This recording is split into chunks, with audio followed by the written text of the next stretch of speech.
Permítanme.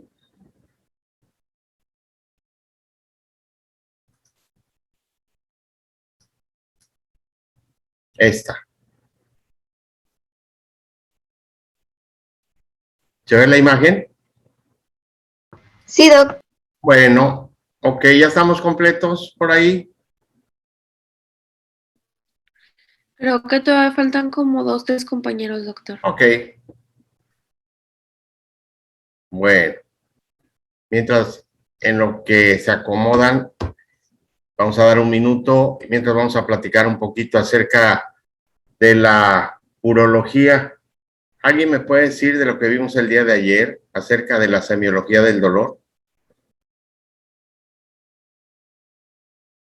Si son tan amables.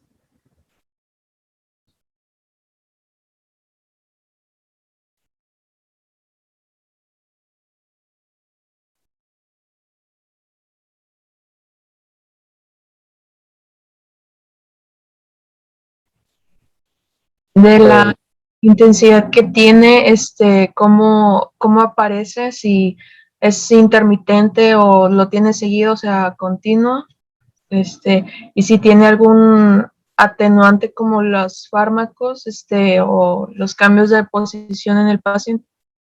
Sí, claro, Michelle. Estamos platicando que generalmente, bueno, pues el motivo que un paciente acude a consultar o por lo cual se siente enfermo, pues es la sintomatología, ¿no? O a veces los signos que en un momento dado se llegasen a presentar.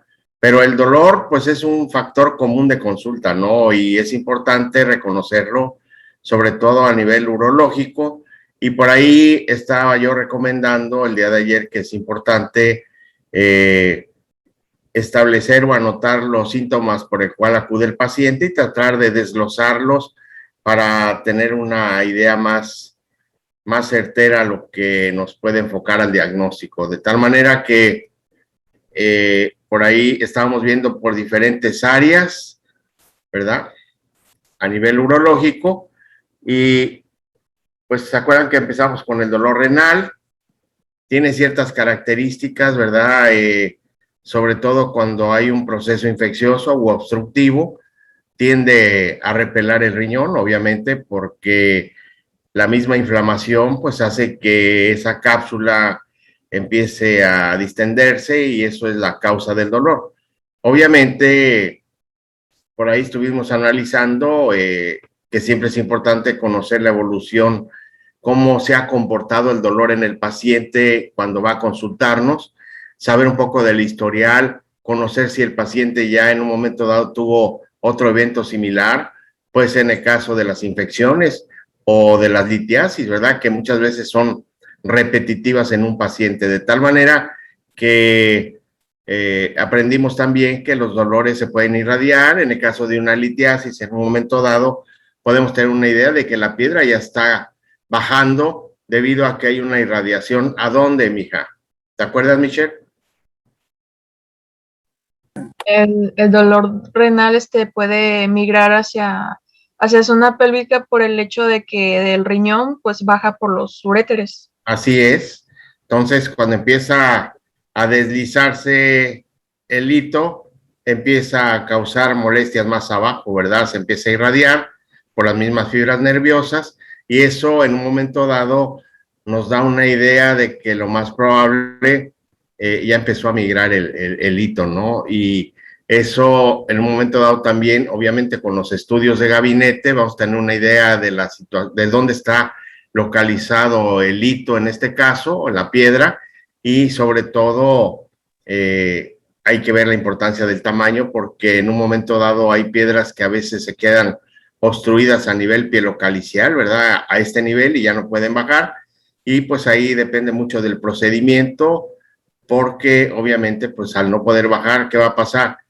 Que pues sigue el proceso inflamatorio, se puede agregar una infección o se puede complicar en una hidronefrosis o en una insuficiencia renal, de tal manera que la habilidad del clínico en base a la sospecha de una litiasis pues tiene mucha importancia, sobre todo en los exámenes de laboratorio, ¿verdad? Que eso lo vamos a ver después en qué nos vamos a enfocar cuando veamos un paciente que presenta una litiasis. Pero así a grandes rasgos, fíjense qué tan importante es, y en ese momento nosotros, si sabemos que va bajando y que no hay ningún problema, pues tarde que temprano el paciente la va a arrojar. Tenemos que darle tratamiento, ¿verdad? Para que ayude y suficientes líquidos, abundantes líquidos, para que haga trabajar al riñón y pueda en un momento dado expulsar la piedra. Y cuando es un problema difícil de que baje, que esté obstruyendo ahí importantemente, pues obviamente tenemos que pedir apoyo con el especialista y él se va a encargar de lo demás, que a lo mejor a veces pues hay diferentes procedimientos que vamos a aprender, pero es importante lo que nosotros hacemos como médicos de primer contacto. ¿Ok? Muy bien, Michelle. Por ahí vamos a hacer un repaso para en donde nos quedamos. También por ahí veríamos, bueno, pues el dolor de uréter, que ya lo estuvimos platicando, que tiene cierta irradiación, por eso es importante la exploración física. Y el dolor de vejiga, pues también tiene en un momento dado cierta característica, ¿no? Como un órgano en el cual, pues, es un órgano hueco y que al haber un proceso inflamatorio a nivel pélvico, va a producir una sensación de opresión, como que algo está ocupado ahí. Obviamente, es importante el relato del paciente, a veces no saben cómo definirlo, bueno, pues nosotros podemos ayudarle a descubrir eso, ¿no? A lo mejor le podemos decir, oiga, Juanita, y usted siente así como que algo le oprime ahí, como si tuviera un gran peso. Ándele, doctor, exactamente así, ¿verdad? Y ya, bueno, pues podemos especificar y poderlo anotar y tener una idea de lo que se trate a nivel de la vejiga, ¿no? El dolor prostático veíamos que tiene cierta característica a diferencia del dolor renal o en uréter, etcétera, donde es un dolor que nos narra el paciente muy incómodo, que es pungitivo, punzante, va de menos a más, y eso pues el paciente corre a consultar con nosotros.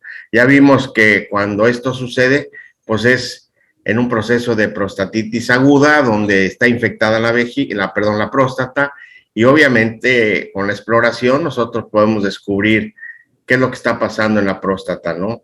Por ahí alguien recuerda qué vamos a descubrir en el tacto rectal, qué información nos va a dar en un paciente que tiene un proceso de prostatitis. Pues, doctor, cuando hay un proceso de prostatitis y al ser el tacto rectal, generalmente si es un proceso maligno, se va a sentir dura, ¿no? Inflamada. Sí. Y si es un proceso de inflamación, por la misma palabra prostatitis, pues, o de infección, se siente igualmente inflamada, pero suave, ¿no? Sí. Obviamente hay un proceso inflamatorio, se encuentra lisa, no hay deformidad, pero aquí lo más importante es que se manifiesta dolorosa, ¿no? Al momento que nosotros saludamos con nuestro dedo a la próstata, el paciente repela, ¿no? ¿Por qué? Porque está muy sensible y está calientita, ¿verdad? ¿Por qué? Porque pues hay aumento de temperatura, hay infección, y con eso nosotros ya podemos decir en la exploración que clínicamente el paciente trae una prostatitis aguda, ¿no? Entonces, hay estudios en donde vamos a reforzar nuestro diagnóstico, pero fíjense cómo ya nos vamos guiando, conociendo un poquito la anamnesis, no, perdón, la semiología del dolor. Por eso es importante que lo recuerden, porque también se los voy a preguntar en el examen, ¿ok? ¿Alguna pregunta hasta aquí, Julio? No, todo bien, doc. ¿Sí? Bueno, porque lo vi medio preocupadón. Bueno, el dolor de uretra casi siempre tiene que ver mucho, como es la parte final, ¿verdad?, del conducto. En ocasiones tiene cierta característica, sobre todo a nivel de la micción, porque es un dolor tipo quemante. El paciente nos refiere que siente mucho ardor y es obviamente molesto. Se supone que la micción debe ser placentera y en este caso a veces hasta tiene un poco de dificultad para la micción, depende del proceso inflamatorio. Y cuando hay una infección por enfermedad de transmisión sexual o por algún otro germen, no necesariamente que sea transmitido por la relación sexual, puede haber alguna descarga también, ¿verdad?, en la uretra, y eso es importante reconocerlo. Ayer veíamos que clínicamente, ¿cómo podemos diferenciar la secreción de una clamidia versus gonorrea?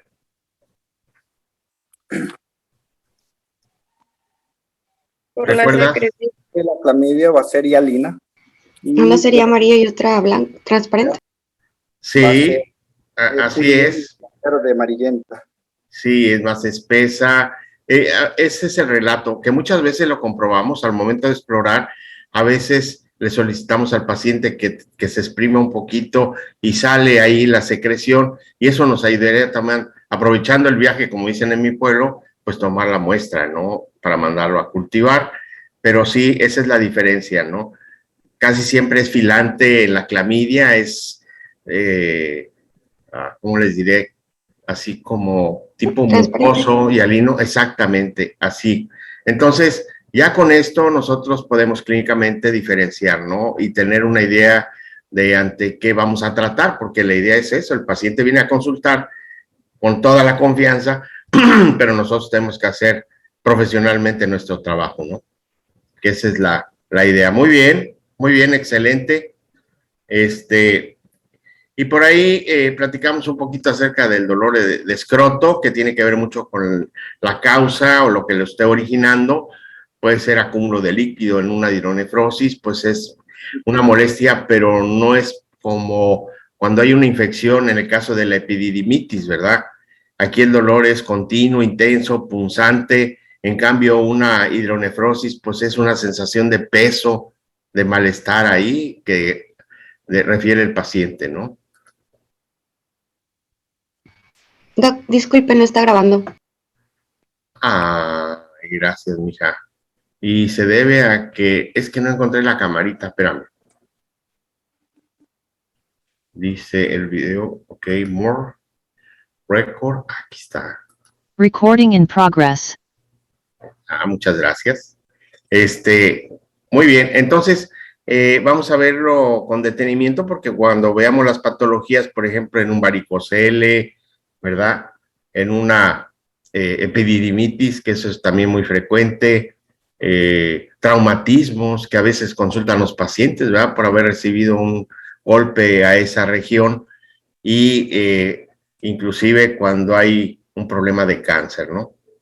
Entonces, ahí tenemos otra de las características a nivel del escroto, ¿verdad? Y por ahí también a veces el paciente acude con nosotros porque tiene problemas en la micción.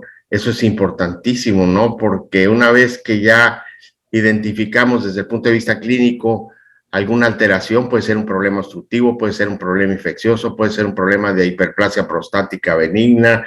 Híjoles, hay tanta patología que puede alterar la micción que eso es bien importante, ¿no? Entonces, aquí vamos a repasar en forma rápida. Ayer les decía yo que les iba a mandar la información, pero bueno, no está de más. La polaquiuria la hemos mencionado mucho, sobre todo en las infecciones de vías urinarias bajas, que es parte de la manifestación que está teniendo la vejiga por un proceso infeccioso, de tal manera que altera la frecuencia en la micción, pero el paciente orina con frecuencia, pero en poco volumen, en poca cantidad, ¿no? Entonces eso se llama polaquiuria. La poliuria es lo contrario. Aquí el paciente orina con frecuencia, pero en gran volumen, ¿no? En las 24 horas, siendo que el paciente esté tomando normalmente líquidos. Esto lo vemos mucho en los pacientes diabéticos, ¿no? La oliguria, oligos quiere decir poco, anuria con la privativa, sin orina. Entonces, oliguria es poca cantidad de orina. El volumen urinario que vemos para definir la oliguria en 24 horas es de 700 centímetros cúbicos. En realidad es muy poca cantidad. Y la anuria es menor de 100. Entonces, esto es importante para poder nosotros identificar y poder clasificar las manifestaciones que está teniendo nuestro paciente. La nicturia, hay pacientes, por ejemplo, también eso lo vemos en pacientes con hiperplasia prostática, en diabéticos, que también nos consultan y nos dicen, ay doctor, fíjese que tengo ya algo de tiempo que estoy orinando, me paro a orinar en las noches, cosa que a veces hay pacientes que pues toman agua antes de acostarse, pues obviamente en la madrugada pues les obliga a pararse, pero una paciente que esté 4 o 5 veces parándose en la noche, pues ya es inquietante, ¿no? Entonces, eso se llama nicturia. Y la disuria, pues también la hemos manejado, ¿verdad? Ya la conocemos. Es cualquier dolor o molestia al momento de la micción que percibe el paciente, ¿verdad? En condiciones normales, pues obviamente no debe suceder. Si no, imagínense que todos tuviéramos disuria, pues qué feo sería, ¿no? Entonces, son parte de las manifestaciones en el momento de orinar del paciente, ¿ok? La incontinencia es motivo de consulta. A veces hay pacientes que consultan porque, por ejemplo, las multíparas o que han tenido partos distóxicos, que han sido con dificultad o que tuvieron episiotomía o por la edad, etcétera, pues a veces hay pacientes que se les provoca un cistocele, que es un prolapso de la vejiga. No sé si han oído por ahí que hay pacientes que dicen, es que tengo la vejiga caída. Pues ¿cuándo se le cayó, verdad? Es una manera de decir que hay un descenso de la vejiga y esto ocasiona que la paciente empieza a tener escapes de orina en forma inconsciente y ese es motivo de consulta, ¿no? Muchas veces llegan las pacientes bien apenadas y, ay, doctor, me da pena, pero fíjese que pues ya no me puedo reír, hago un poco de esfuerzo inclusive y pum, se me salen chorritos de orina y pues tengo que usar protección. Y ahí es cuando empieza el interrogatorio, empezamos, ese es un tema que vamos a ver, también pacientes diabéticos, etcétera, que a veces cursan con neuropatía y tarde que temprano pues les va a cobrar factura, ¿verdad? El haber no mantenido bien sus niveles de glucosa y pues esto ya es cuando empiezan a tener problemas en los escapes de orina, ¿no? Puede ser pacientes también que tuvieron histerectomía, le quitaron la matriz, al quitarle el útero, lo que pasa es que las paredes que sostienen, ¿verdad? En la cavidad vaginal, pues desciende y muchas veces hace que se prolapse y esto se puede corregir. No es tan difícil hacer el diagnóstico, lo importante es hacer una buena anamnesis, ¿no? ¿Tienen problemas para escuchar? No, doctor, ya todo bien, eso fue hace unos momentos. Ah, ok. Muy bien. Entonces, esto lo vamos a ver. Es un tema muy bonito también y es de las patologías que ustedes van a ver con mucha frecuencia y quiero que ustedes las diagnostiquen, ¿no? Para que, acuérdense que van a ser médicos de primer contacto. Hay algunas que son, por ejemplo, más frecuentes, como la incontinencia de esfuerzo, que esa es la que les estaba yo platicando, y pues es importante hacer un buen interrogatorio para tener una idea, luego viene la exploración y los estudios pertinentes para poder hacer el diagnóstico. Qué bonito es cuando hace uno un diagnóstico certero y que lo pasas al especialista, híjoles, pues hablan bien de ti, ¿no? Y delante del paciente dice, ay, mire la doctorcita o el doctor, son buenos, mire, le hicieron un buen diagnóstico, gracias a ello, pues está aquí conmigo y le vamos a ayudar, ¿no? Y ahí es la satisfacción del médico, ¿no?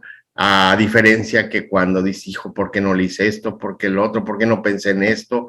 Y se fue con el otro doctor que sí supo. O sea, hay mucha competencia también a nivel profesional. Entonces, lo que yo quiero decirles es que pues necesitamos siempre estarle dedicando a la lectura, al estudio, preparándonos cada vez más para pues no estar en el montón, ¿no? Sobresalir sobre todo, destacar. La enuresis, pues obviamente se supone que en los niños de 2 a 4 años, casi siempre a los 4 ya deben de haber controlado bien sus esfínteres, no tienen por qué orinarse en la cama. Eso es lo que se llama enuresis, por ejemplo, y a veces sucede, ¿no? Que viene a consultar la mamá con el niño y le dice, ay, doctor, pues mi hijo ya tiene 6 años y fíjese que pues ya empezó otra vez a orinarse en la cama. También que íbamos y empieza uno por ahí a interrogar, oiga, y desde el punto de vista afectivo, a veces hay niños que quieren llamar la atención, a veces están con un trastorno de ansiedad, o a veces también se sienten desplazados porque llegó un nuevo hermanito donde le pone mayor atención al bebé y él, como dicen, pues ya me destronaron, ya no sigo siendo el rey aquí y empiezan a tener esas manifestaciones. Entonces, eso se llama enuresis. Cuando ya es patológico, pues es que el niño tiene 6 años y toda la vida ha estado orinándose, pues algo tenemos que atender esa situación, ¿no? Pero fíjense que es importante conocer estas definiciones como la neumaturia también. Neumo quiere decir aire, gas, ¿no? A veces es normal, a veces por la presión del chorro de orina, que en el varón se vea a veces espumita, pero se disuelve rápido. En este caso, la neumaturia no. El paciente nos dice, fíjese que he notado que cuando orino se quedan burbujas ahí en la orina, entonces quiere decir a lo mejor que el paciente trae por ahí alguna fístula, algo que se esté mezclando, ¿no? Entonces es importante tomarlo en cuenta, sobre todo cuando hay una, por ejemplo, fecaluria, ¿no? Presencia de materia fecal o de pequeñas porciones en la orina. Se supone que no es normal. Y si esto sucede cuando hagamos el estudio, pues debemos de pensar en una fístula digestiva urinaria, ¿no? Que está padeciendo el paciente. La fecaluria, pues es la misión mezclada en la orina con heces, ¿verdad? Y bueno, pues es sospechoso de que el paciente traiga una fístula por ahí, ¿no? La quiluria, pues es la existencia de líquido linfático en la orina. La menuria ya lo habíamos visto, la presencia de sangre menstrual en la orina. Por eso siempre es importante preguntar la fecha de última regla de la paciente, para que no nos vayamos con la finta y preocuparnos de que a lo mejor la paciente trae por ahí un sangrado en el riñón, etcétera, y no, se trata de que es combinación con el sangrado menstrual. La hemospermia, pues es la presencia de espermas, ¿verdad?, en la orina, y que eso también es muy importante. A lo mejor por ahí trae el paciente un problema de prostatismo y hay necesidad de estudiarlo más a fondo, pero es importante conocer estas definiciones, que lo vamos a manejar durante nuestro curso. ¿Alguna pregunta?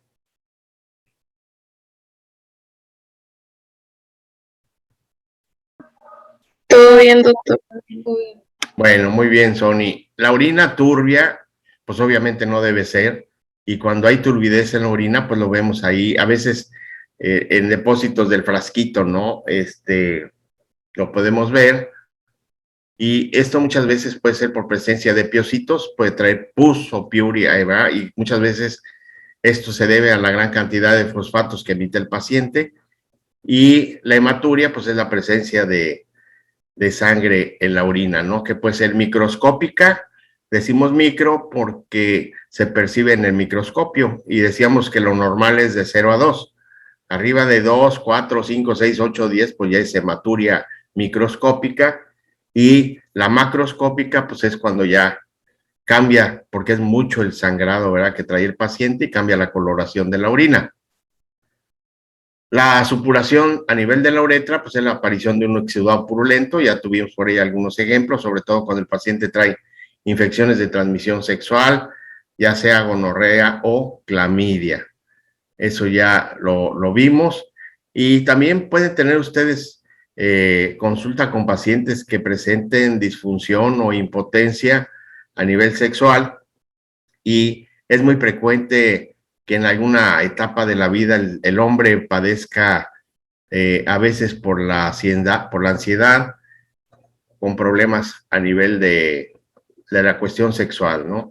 Entonces ahí nomás es cuestión de hacer una buena anamnesis. Es un tema que también lo vamos a ver probablemente en el último tercio de nuestro curso, pero es importante que también lo conozcan ustedes, ¿ok?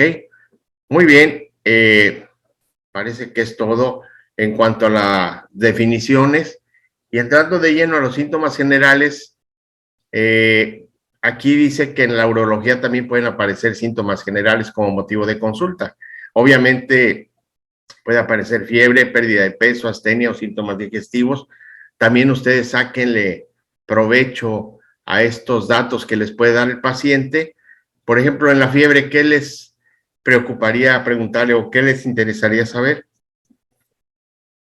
¿Cuánto tiempo tiene con ella? Ese sería un factor. ¿Qué más? ¿Ha tomado algún medicamento? No, sí, Gaby, pero vamos a enfocarnos exclusivamente a la fiebre. La fiebre puede aparecer en la mañana, en la tarde, puede ser continua, puede ir en picos, puede ser terciana o cuartana. Hay patologías que a veces presentan esa característica, sobre todo, por ejemplo, en los pacientes con tuberculosis, a veces presentan febrículas y casi siempre son vespertinas. Entonces, siempre es importante conocer la semiología y los datos de ello, porque nos puede orientar a que el paciente traiga por ahí enfocado una, ¿cómo se dice? Una patología. Inclusive en el cáncer puede haber fiebre, ¿no? No necesariamente una infección, ¿no? Entonces, siempre es importante. Muchas veces el paciente hoy en día pues ya tiene termómetro, otras veces dice, pues nomás me siento caliente por dentro. Me encanta, siempre me río cuando me dicen eso, ¿verdad? Pues la temperatura viene del interior y es importante, ¿no? Cuantificarla y saber el comportamiento de la presencia de la fiebre, ¿no? Por ejemplo, si ustedes tienen un recién nacido o un bebé y les llega a urgencias con fiebre, lo primero que tiene que atender es la fiebre, ¿verdad? Porque les puede convulsionar. Entonces, independientemente de lo que traiga, después se ponen a buscar y explorar qué es lo que puede haber causado la fiebre, pero esa es una urgencia, bajar la fiebre del pacientito, ¿no? Que generalmente se hace por medios físicos. Entonces, fíjense qué tan importante es y no poner, pues el paciente trae fiebre o trae 38, sí, pero hay que definir cuándo empezó, cómo se manifestó, a lo mejor empezó con febrículas y luego se manifestó la fiebre, ¿ok? La astenia igual, la pérdida de peso. Todo eso le tenemos que sacar jugo, provecho a los síntomas, ¿ok? Aquí una exploración general completa te ayuda a tener mayor información para el diagnóstico y aquí nos recomiendan que se debe hacer una amplia exploración y sobre todo hay que ir exactamente incidiendo en los aspectos del examen relacionado con el diagnóstico, ¿no? Por ejemplo, en el caso de una litiasis, ¿qué les interesaría conocer en la litiasis? Hola, buenos días, hija. ¿A qué altura se encuentra la obstrucción, doctor? Muy bien. A ver, a lo mejor no hice bien mi pregunta, Manuel. Mira, me voy a enfocar en un paciente que viene y consulta con nosotros porque trae un dolor. Nosotros sospechamos que trae una litiasis. ¿Y qué me interesaría ya en forma general conocer del paciente que cursa con litiasis? Sabemos que, bueno, es que no hemos visto el tema, pero sabemos que los factores de riesgo pues, son varios, sobre todo el gran peso, que es la genética, ¿no? El heredo familiar.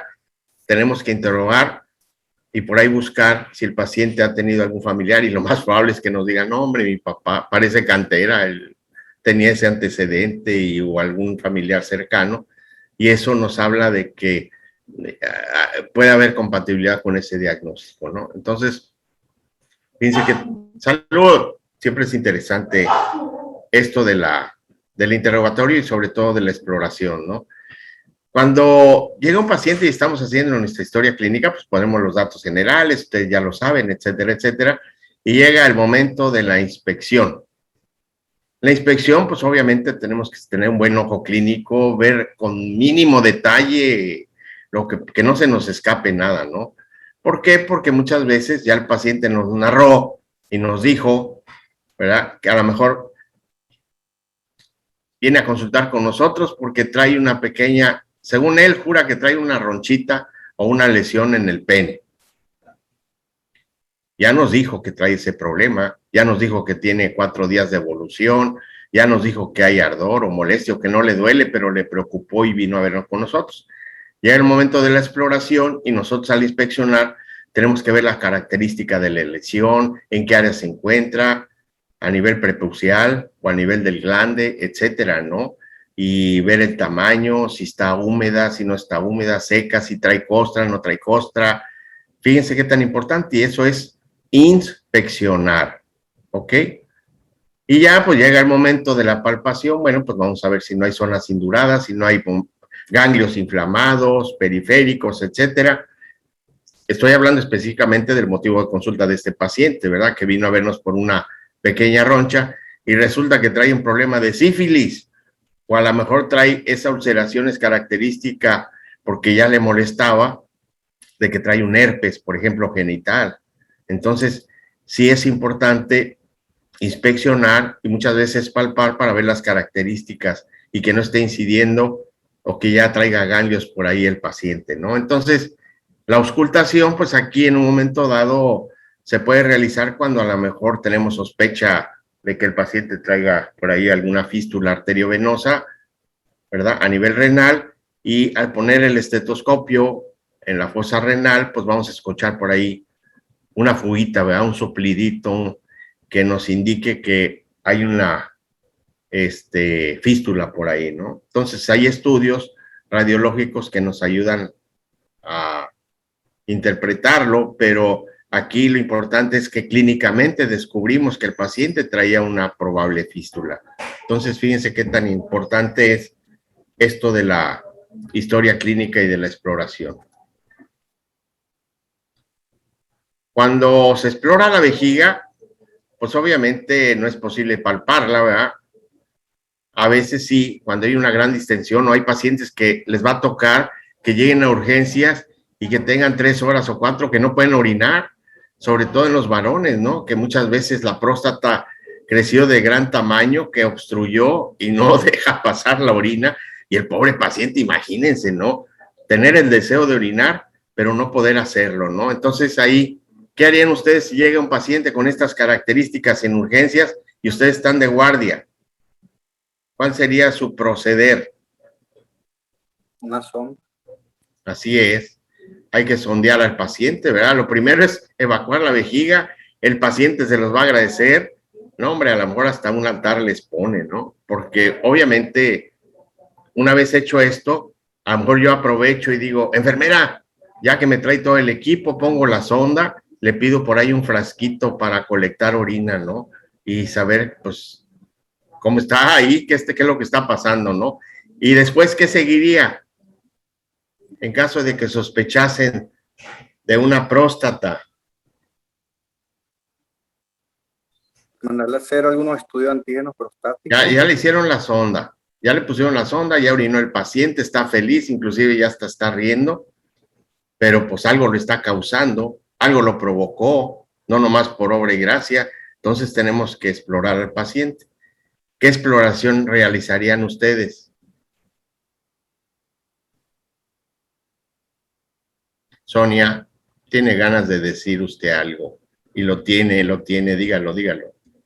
¿El tacto rectal? Así es, hija. Y bueno, ahí te vas a dar cuenta que trae una gran próstata, que trae un gran crecimiento.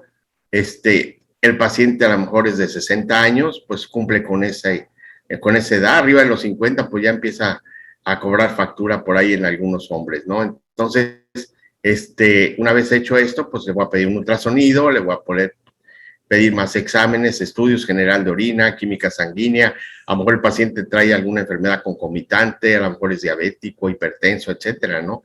Me interesa ver cómo anda la función renal. Le pides exámenes generales, pero enfocados sobre todo en el ultrasonido, y ahí el ultrasonido te va a decir que trae un gran volumen o un gran tamaño, ¿no? Normalmente la próstata pesa 20 gramos y resulta que don Juanito, el que nos vino a consultar, trae 80 de volumen o miligramos, pues dices, este paciente, pues por eso, ¿ah? Entonces, fíjense qué tan importante es actuar en la medicina, eso es el quehacer que ustedes van a hacer, y obviamente con la experiencia, ¿no? Cada vez que vayan viendo pacientes con esas características, pues ya no se les va a olvidar cómo tratarlos. Entonces, son ejemplos que yo les doy para que vean qué tan importante es la exploración, y en base a la exploración podemos encontrar, o nos puede dar mucha información valiosa, ¿no?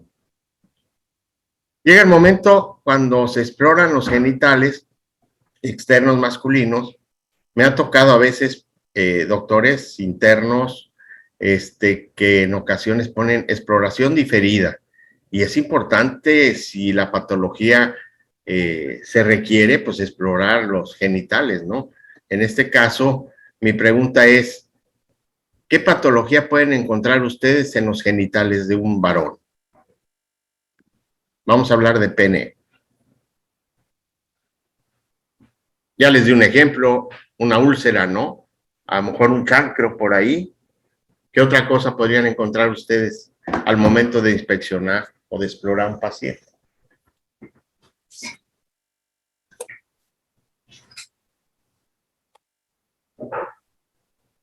Sin pena. Que el meato urinario lo tenga dorsal o ventralmente. Ah, ok, el meato sí, que a veces puede ser una hipospadia, una epispadia, ¿verdad? Que así se llaman, que congénitamente, desgraciadamente, la formación del meato, pues se fue arriba en la región dorsal, ¿verdad? Muy bien, Sony. ¿Y qué otra patología que es también muy frecuente en el hombre? Pues se puede checar que no haya, doctor, hipospadia, fimosis, balanitis. Exactamente, y también condilomas, que es también muy frecuente, ¿no? Las famosas crestas, el virus del papiloma, ¿no? Que muchas veces aparece ahí. Entonces hay varias o muchas patologías, puede haber induraciones al momento de explorar, etcétera, ¿no? Entonces, sí es importante y valiosa la exploración en los genitales. Podemos encontrar también en testículos alteraciones, crecimiento o que el paciente tenga un problema de hipogonadismo porque sus hormonas no trabajaron adecuadamente.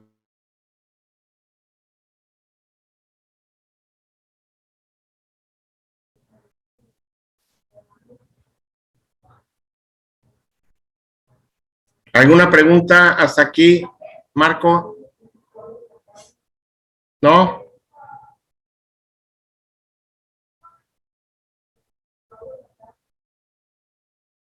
Islamar. Héctor, ahora sí lo veo muy apagadón. ¿Qué hay? Recording in progress. Bueno, ánimo, ánimo, ok. Que apenas va a empezar lo bueno. Estamos, ahora sí que poniendo cimientos para empezar ya con las patologías de lleno, ok, pero era importante manejar estos temas. Y bueno, pues antes de irnos a corte comercial, pues le decía yo la importancia que tiene la exploración. Vamos a encontrar a veces algunas alteraciones, ¿no? Por ejemplo, aquí nos pone el ejemplo de una enfermedad que se llama de Peyronie, en donde se caracteriza por alteración de los cuerpos cavernosos, ¿verdad? En donde al momento de explorar vamos a encontrar zonas induradas en el pene y obviamente pues es una patología que requiere manejo a nivel especializado, pero ya con el solo hecho de que nosotros hayamos hecho el diagnóstico, perdón la redundancia, pues ya ayudamos al paciente, ¿no? Que eso es lo más importante. El escroto y su contenido, pues hay que apreciar el tamaño de la bolsa escrotal, el aumento de tamaño, si hay una hidrocelia, a lo mejor hay una hernia, a veces también es motivo de consulta, ¿no? Que de repente dice, ay doctor, dice que he notado que me ha ido creciendo poco a poco, pero ahora sí ya se me abultó bastante, ¿no? Entonces a veces es una hernia inguinoescrotal, ¿no? Que el paciente trae y que al momento de exploración lo podemos de descubrir, ¿no? Para poder enviarlo al especialista, en este caso para que en cirugía pues le sea reparado el problema, ¿no? Puede haber una orquitis, epidimitis, alguna torsión testicular, que también son temas que vamos a ver, que pueden ver ustedes en urgencias con mucha frecuencia, ¿no? Inclusive hay pacientes que de repente pueden traer una atrofia, ¿no? Y que se disminuyó de volumen o el tamaño del testículo, ¿no? Entonces, sí, hay muchas patologías, ¿verdad? Que podemos, pero pues para poderlas identificar, pues hay que conocerlas. Entonces, vamos a ver las más frecuentes que ustedes... Doctor, ¿Perdón? que en ocasiones a veces ni están los testículos en el saco escrotal, lo que le llaman clitorquidia, ¿no? Entonces, Sí, sobre todo en los pequeñines, ¿no? Que en un momento dado, o también cuando veamos ese tema es interesante porque muchas de las veces es un factor, se ha visto que la criptorquidia es un factor de cáncer testicular, entonces sí es importante, ¿no? Se supone que al séptimo día deben de descender, a veces ya nacen y tienen ahí en la bolsa escrotal el contenido testicular, pero en ocasiones si no lo trae, pues es importante explorar porque ustedes saben que bajan desde abdomen hasta ahí todo el canal inguinal y a veces puede quedar atoradito por ahí, ¿no? A veces hay que explorar para identificarlo o hacerle estudios ultrasonográficos para poder saber si va en descenso. En ocasiones hay que ayudarle a que descienda con cirugía, ¿ok? Buen punto.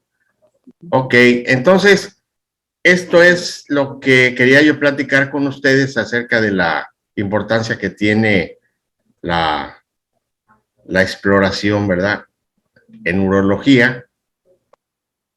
Ahora sí me gustaría saber si tienen alguna pregunta, algún comentario.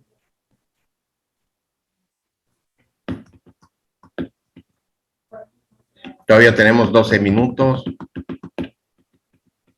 Doc, a lo mejor hablo mucho, pero Está bien, qué bueno que participe. Gracias.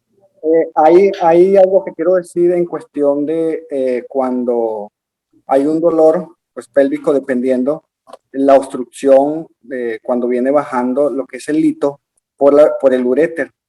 Sí. Sabe que dependiendo dónde se encuentre el uréter va a ser el dolor referido. Sí, así es.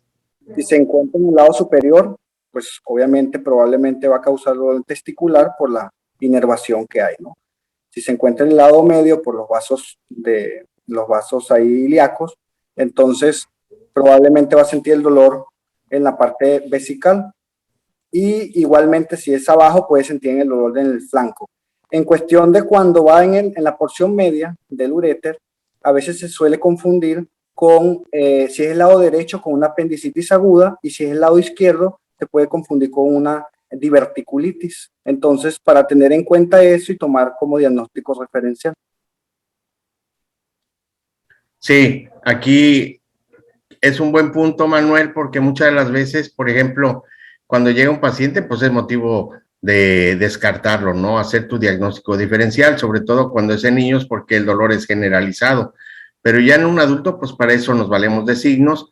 Muchas veces dices, no será un abdomen agudo, pues el gran dolor que trae el paciente, ¿no?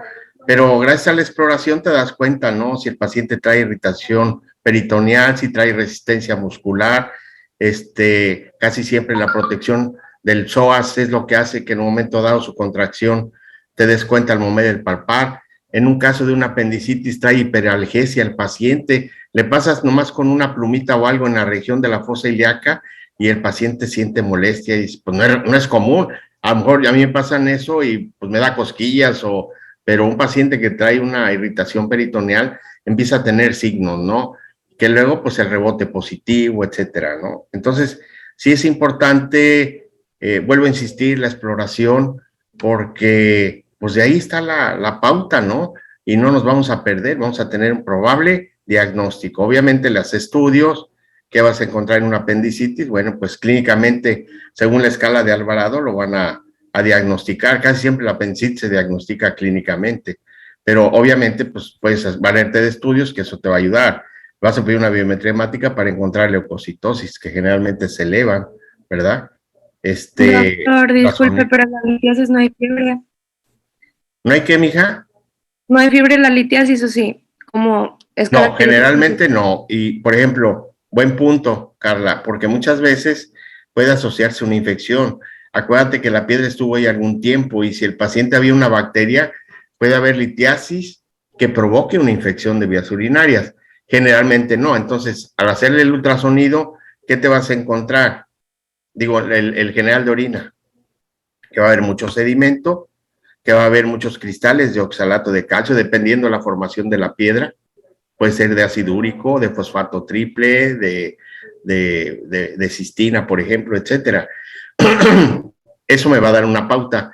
Generalmente hay hematuria en la orina del paciente con litiasis, pero no hay bacterias. Entonces dices, el paciente trae una litiasis, le haces el ultrasonido o la radiografía.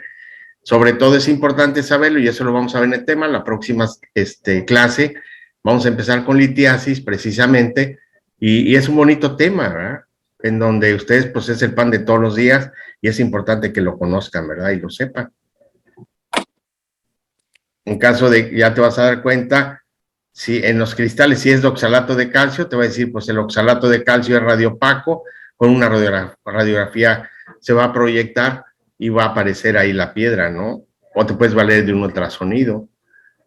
A lo mejor el paciente trae de ácido úrico y esos pues son translúcidos y se lo pasa el rayo y no lo vas a ver bien definido, entonces le pides un ultrasonido al paciente. Entonces, por eso es importante interpretar el general de orina, porque te va a enfocar a lo que probablemente el tipo de piedra que traiga el paciente, ¿no? Y también te das cuenta, pues, en la dieta que lleva. Está interesante, me gusta también ese tema. Bueno, me gustan todos, pero este es apasionante, ¿no? Muy bien. ¿Qué más? Nairo, Doctor, Mande. mencionó que en la epididimitis también puede ocurrir el eritema.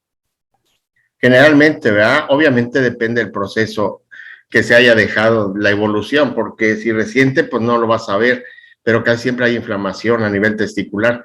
Pero ya ese tema lo vamos a ver. Traigo imágenes donde se ve el paciente que ya se ve enrojecido, ¿no? La parte del escroto del paciente.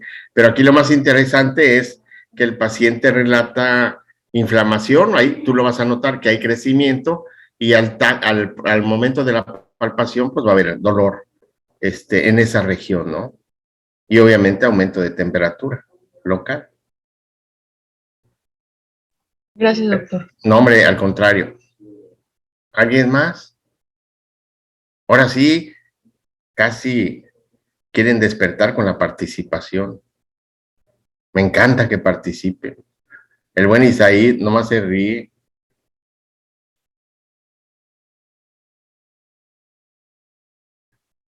¿Ya pasó lista, mija? ¿O les...? ¿Sí? Bueno. Eri, ¿está por ahí, Eri? No veo su cámara encendida. Santillana. Sí, aquí estoy, doctor, nada más que estoy en 2 dispositivos porque no me jala el audio de la lab. Ok, muy bien. ¿Alguna duda, alguna pregunta? ¿Todo bien? Bueno, pues entonces para darle la bendición. Mañana nos vemos con el favor de Dios para ver litiasis. Denle una leída al tema de litiasis, ya todos tienen su libro, ¿verdad? Sí, Sí, doctor. Bueno, ok, entonces aprovechenlo. Ok, pues nos vemos mañana, cuídense, que estén bien. Igualmente. Gracias, igualmente. Bien. Bye Nos vemos, doctor. Hasta mañana. bye. Bye. Recording stopped.